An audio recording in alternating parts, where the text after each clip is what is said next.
This as always.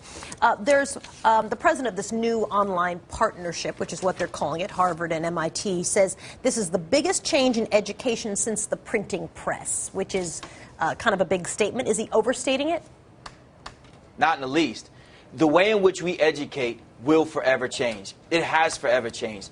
Online education, especially now that it's gotten the stamp of Harvard and MIT, though they've been in it for a while, it's coming into its own. There was a time when the only people who were online getting an education were the people who wanted the shortcut. I mean, I as someone who's only gone to brick and mortar schools, used to look down upon people who had the same degrees as I have from online experiences. But now that we have more and more what we would consider reputable or established colleges online, the game has changed forever.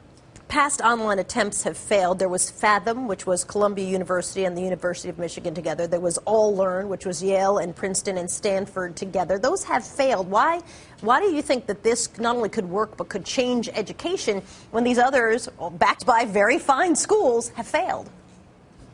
Well, because one, the access itself. We can have access to online education through our smartphones now. We don't have to have the dial-up modems and some of the other challenges that are there. In addition to that, we've seen with some of the proprietary colleges how they've purchased schools that were unknown and within 3 years gone from 200 students on campus to having 65,000 students at one given time learning from their institutions.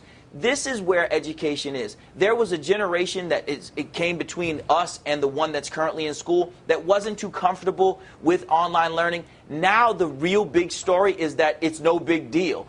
We have at our school a partnership with Johns Hopkins University where our primary school, that means all the way down to six-year-olds, are taking online courses with Johns Hopkins University Center for Talented Youth.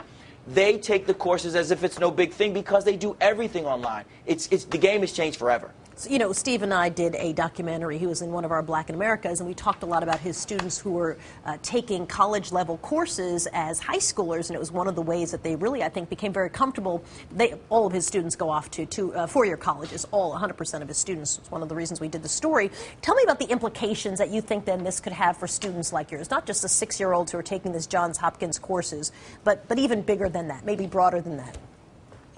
Well, one of the big sells here is that whether you're a small urban school or you're a school out in the rural area, this gives us all access to the playbook. We can use the information that Harvard is opening up and MIT is opening up to us to offer advanced courses to those children who are in our school. Like, for instance, if I had 4 students who were advanced in English or who are advanced in another subject, I like can't AP hire English. a full-time teacher. Right. Right. I can't hire a teacher to come in and just teach those few children, but I can use this to augment what we don't have from a resource perspective. It's amazing what we can do now with our schools. We can actually make the world smaller. One of the goals of what they call this disruptive experience, which is just such a great word, is to educate 1 billion people. It's not even a stretch. That's what can happen. We've seen with people like Sal Khan through Khan Academy and others. Yeah. Thank God for Khan Academy. It's how I do 5th grade homework.